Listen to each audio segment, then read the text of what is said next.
These are the wife's, what she calls double daffodils. Yeah, okay, could have fooled me. They just look like yellow flowers. I'm not much into flowers. They are pretty though. Well, as you can see, spring is finally really setting in. This is our peach tree blooms. And right here we have, I think it's an apricot. We planted it a while back next to another one, and one of them died, and we never have gotten any fruit off it, but I think it's an apricot. Look at the old bees working over those flowers. Man, they're just everywhere. And our redbud tree is looking really nice too, starting to pop out. We really like the redbud tree. This thing was pretty much on its last legs when we first moved in, and I cut away all the diseased part and trimmed it and sort of babied it over the years, and it's thrived. Looks, we like to see it every year pop out now. And I don't know what this thing is. It's on my neighbor's property, but it blooms out every year, really pretty. Might be some kind of just a bush for all I know. And of course we have the wildflowers. Got the clover coming up. And I think these white things are called baby's breath maybe, or something. I don't know. I don't know anything about flowers.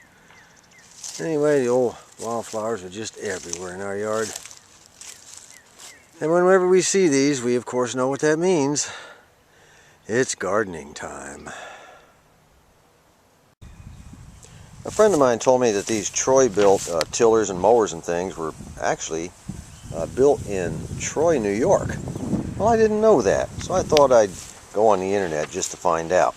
You know, so I typed in, you know, where are Troy-bilt tillers and mowers built, and I wanted to know if Troy was right. Well, I got this back. It's a piece of paper. I printed it out right off the internet. It says, "Where are the Troy-bilt factories located? Most equipment available for purchase in North America is assembled in North America." Assembled, how about that?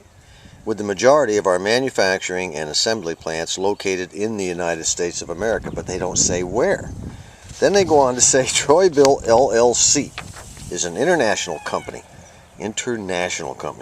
with subsidiary and affiliate facilities and plants in several other countries located around the world.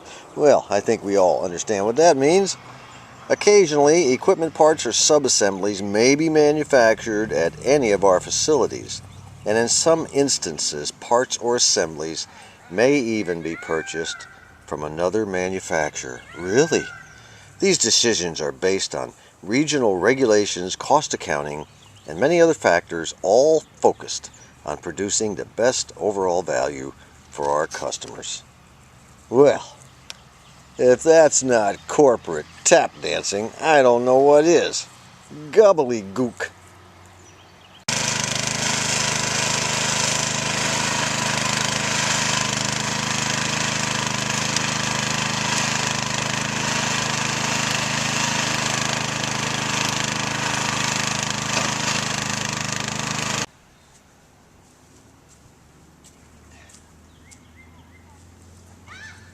I got wifey on the other end of the camera. This is her third try.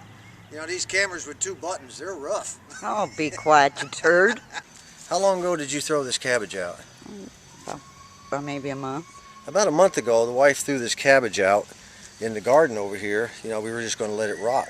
When I came out today to till and rake, I found out that it's rooted. Check that out. Just stay still, honey. It's rooted right there, and it's beginning to put out leaves. So we got us a volunteer cabbage. I don't know what it's going to do, but I'm going to go ahead and plant it, see what happens.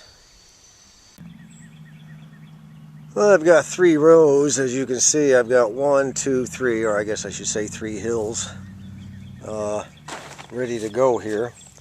What I'm going to do is cut up the potatoes and just plant them 18 inches apart and 4 inches deep. That's what it says on the bag. The only potatoes they had where I went to Walmart and picked them up, and I'm not too much on those red Irish potatoes. I just don't see the big deal about them myself. They don't taste much different than any other thing. But I got these Kennebec. I have no idea what they are. And I also got russet. white potatoes. So I'm going to go ahead and start planting those. And I've got this stuff right here. It's called vegetable garden, some kind of perfect mix. It's for flowers and vegetables. We used it last year. And I'll be digging a hole, putting the eye in. First I'll dig a hole, put a handful of this stuff in the hole, mix it around with the dirt. Then I'll cut an eye out of one of these two sets of potatoes and plant it. And hopefully I'll have some potatoes at the end of the year. All right, I've dug the hole here, and now I'm going to go ahead and throw a little of this stuff. It's supposed to, fertilize for about 6 months. And then I'll just kind of mix it all up together, a little bit of that black stuff. Gonna be a while. This dirt here has never been grown in before. This is the first time, so it ought to be fairly good to go anyway. And we'll go ahead and mix that all up in there. And we've got the potato sitting in the hole here. Now some people say, you should take baking powder. I saw a guy take sulfur one time and put it out over the wet spot, or let it sit overnight and dry up a little bit. I've tried all that stuff. It works just as good for me if I just stick it in the ground and go ahead and just cover it up and keep an eye on it. That's all you got to do. Just to see what's going to happen, I went ahead and replanted that cabbage that took root out here all by itself, the one that we threw in the garden to rot. And it's going to be kind of interesting to see what happens to that.